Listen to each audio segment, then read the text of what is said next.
the Yellow Turban Rebellion was spreading rapidly.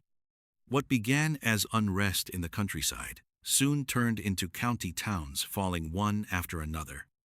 Later, news could only be pieced together from the broken accounts of those who had survived these assaults.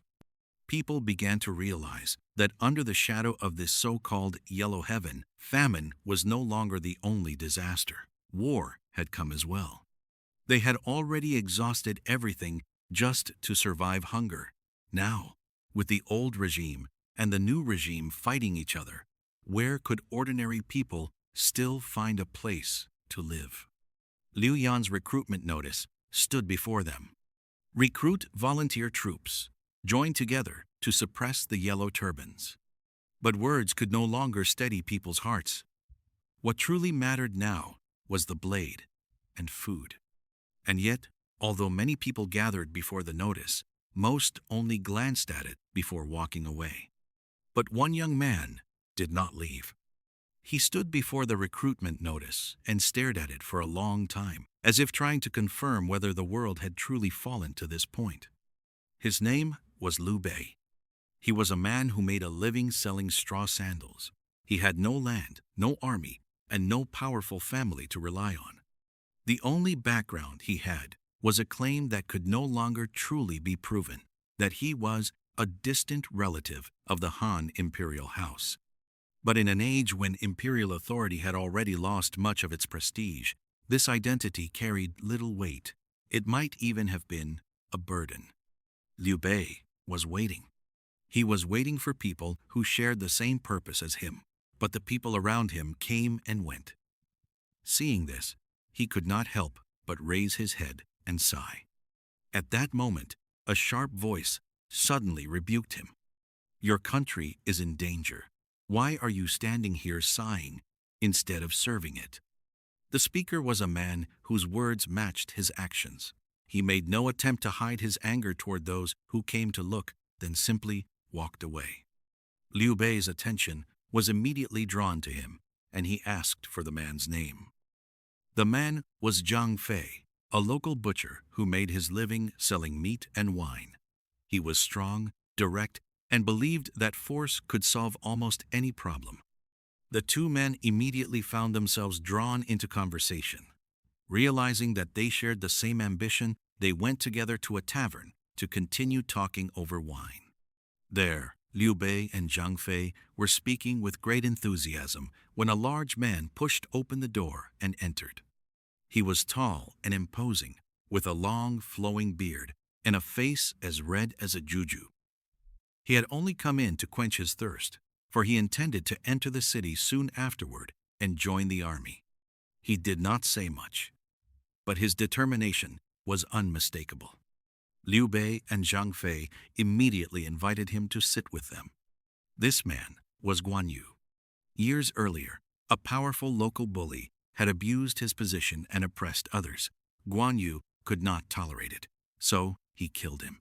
From that moment on, he had lived as a fugitive. Looking back, 5 or 6 years had already passed.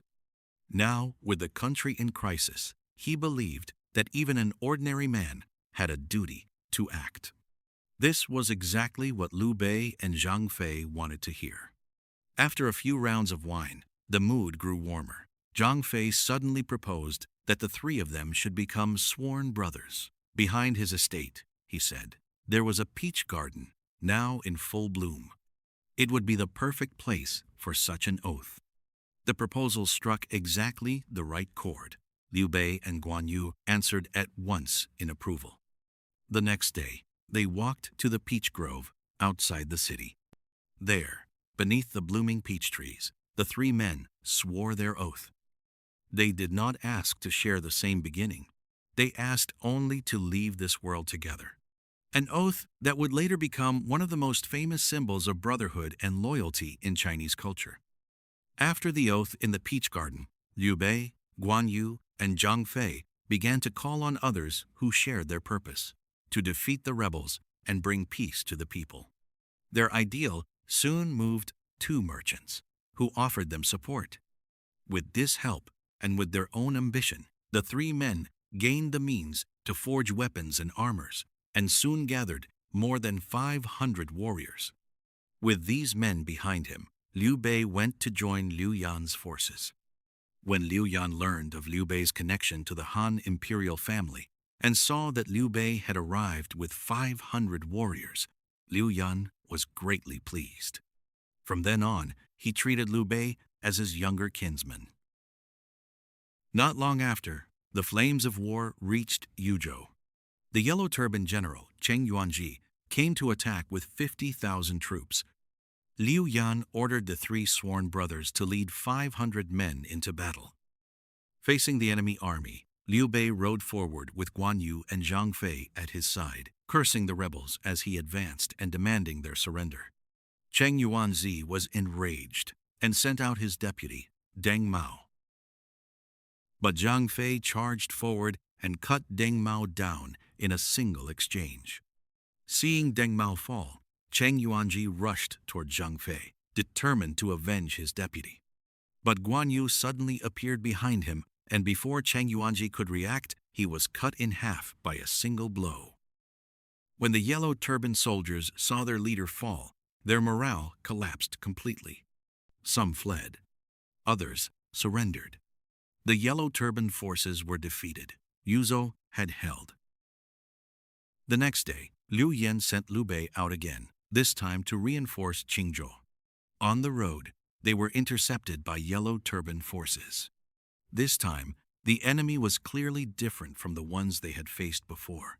These soldiers were better organized, more disciplined, and far harder to break. After the first clash, Liu Bei's forces failed to gain the upper hand and were forced to withdraw to a camp miles away. There, Liu Bei gathered Guan Yu and Zhang Fei to discuss the situation. He knew this battle could not be won by brute force alone, so he devised a strategy of his own. He divided his troops into three groups. Liu Bei personally led the center force forward, then pretended to lose ground, drawing the yellow turbans deeper into pursuit. As the enemy pressed forward, the two flanking groups remained hidden, waiting for the moment to strike. Once the yellow turbans had been pulled far enough in, the ambush was sprung. Troops from both sides charged out at the same time, cutting into the enemy's flanks and closing around them. What had looked like a retreat suddenly became a trap.